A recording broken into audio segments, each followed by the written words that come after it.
दोस्तों नमस्कार, मैं डॉक्टर नेहरू दूध कामड़ी। आज हम लोग ऐसे विषय पर बात करेंगे जो दुनिया में और भारत में सबसे जरूरी है, वो है शिक्षा। भारत में शिक्षा की गुणवत्ता। क्या हम सचमुच एक अच्छे शिक्षा व्यवस्था की ओर बढ़ रहे हैं? ये एक बड़ा सवाल है और आज इसी विषय पर हम बात करेंगे।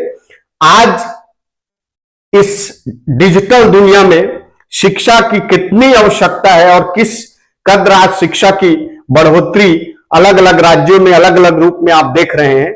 आज उसी विषय पर थोड़ा प्रकाश आप सबके बीच डालूंगा।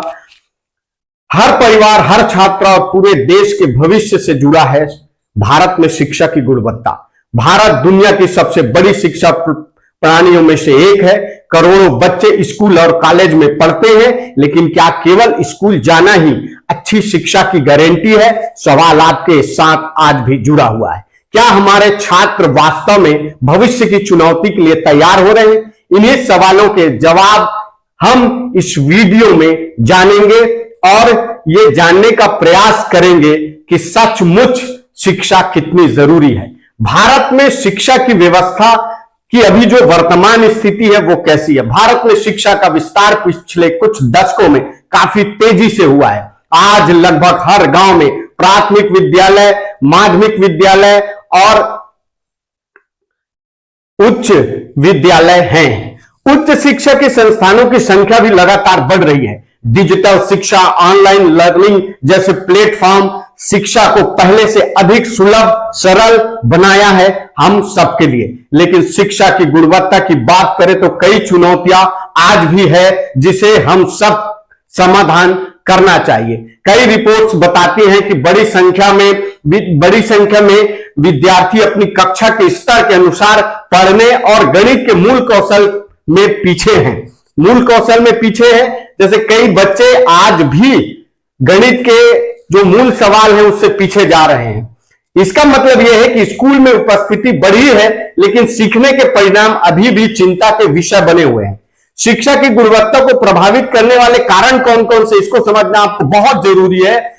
रटने पर आधारित शिक्षा। हमारी शिक्षा व्यवस्था में अभी भी रटकर परीक्षा पास करने पर अधिक जोर दिया जाता है। छात्रों को विषय समझने, प्रश्न पत्र पूछने, रचनात्मक सोच विकसित करने के बजाय अक्सर केवल अंक प्राप्त करने के लिए तैयार किया जाता है। यह एक अलग विषय है कि आज बच्चे रट करके सफल हो जा रहे हैं।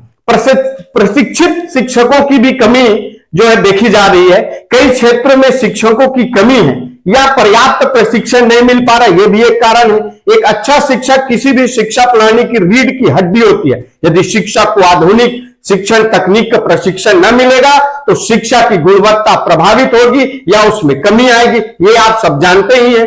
बुनियादी सुविधाओं की कमी, आज भी आप देखेंगे आज भी कई स्कूलों में पर्याप्त कक्षाएं, प्रयोगशाला, पुस्तकालय और डिजिटल संसाधन उपलब्ध नहीं है, जिस कारण से बच्चों को वो पूर्ण सुविधाएं नहीं मिल पा रही है जो मिलना चाहिए। आज हमें उस ओर भी तेजी से प्रकाश डालना चाहिए और ये विचार करना चाहिए कि हम किस तरह से बच्चे के संसाधनों में और बढ़ोतरी कर दे। ग्रामीण और शहरी क्षेत्रों के बीच अंतर और भी अधिक दिखाई देता है। कौशल आधारित शिक्षा का अभाव।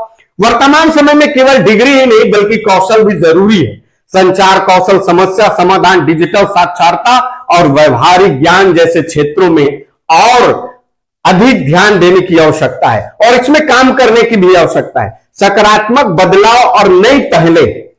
हाल ही के वर्षों में भारत में शिक्षा क्षेत्र में कई महत्वपूर्ण सुधार हुए हैं। यह भी आपको समझने की जरूरत है कि क्या क्या वो सुधार आप देखने को मिलेंगे। नई शिक्षा नीति आई है। नई शिक्षा नीति का उद्देश्य छात्रों में रचनात्मक, आलोचनात्मक सोच और व्यवहारिक ज्ञान को बढ़ावा देना है। इस नीति में बहुभाषी शिक्षा, कौशल विकास और लचीले पाठ्यक्रम पर विशेष जोर दिया गया है। डिजिटल शिक्षा में पहले भी बात किया हूं। ऑनलाइन कक्षाएं, स्मार्ट क्लासरूम और डिजिटल प्लेटफॉर्म ने शिक्षा के नए अवसर पैदा किए और ये अवसर अब सरकारी कक्षाओं में भी होने चाहिए। आज जिस क्षेत्र में हम बढ़ रहे हैं उसमें शिक्षा की सबसे ज्यादा जरूरत है। अब छात्र देश के किसी भी हिस्से तक गुणवत्तापूर्ण शैक्षणिक सामग्री तक पहुंच सकते हैं। यह संभव हो रहा है डिजिटल से, इंटरनेट की दुनिया से। हमें यह सोचने की जरूरत है कि हमें और क्या क्या करना चाहिए। कौशल विकास कार्यक्रम, सरकार और निजी संस्थान विभिन्न कौशल विकास कार्यक्रम के माध्यम से युवाओं को रोजगार के लिए तैयार करने का प्रयास कर रहे हैं। यदि हम आगे का रास्ता देखते हैं, भारत को वैश्विक स्तर तक एक ज्ञान आधारित अर्थव्यवस्था बनाना है तो शिक्षा की गुणवत्ता में सुधार बेहद आवश्यक है। इसके लिए हमें शिक्षकों को प्रशिक्षण को मजबूत करना होगा। रटने वाली शिक्षा से जो रटकर जो शिक्षा ग्रहण कर रहे हैं उस पर कमी लाना पड़ेगा, उसको थोड़ा सा आपको मैनेज करना पड़ेगा। और जो है अलग अलग क्षेत्रों में, जैसे ग्रामीण और शहरी शिक्षा के अंतर को कम करना होगा। तकनीकी और कौशल आधारित शिक्षा को प्राथमिकता देनी होगी। विद्यार्थियों में नवाचार और सोच की भावना विकसित करना होगा। तब जाकर के कहीं ना कहीं हम शिक्षा के मूल जो है भाव को समझ पाएंगे और मूल जो चुनौती है हमारे बीच उसको हम अचीव कर पाएंगे। भारत के पास दुनिया की सबसे युवा आबादी में से एक है।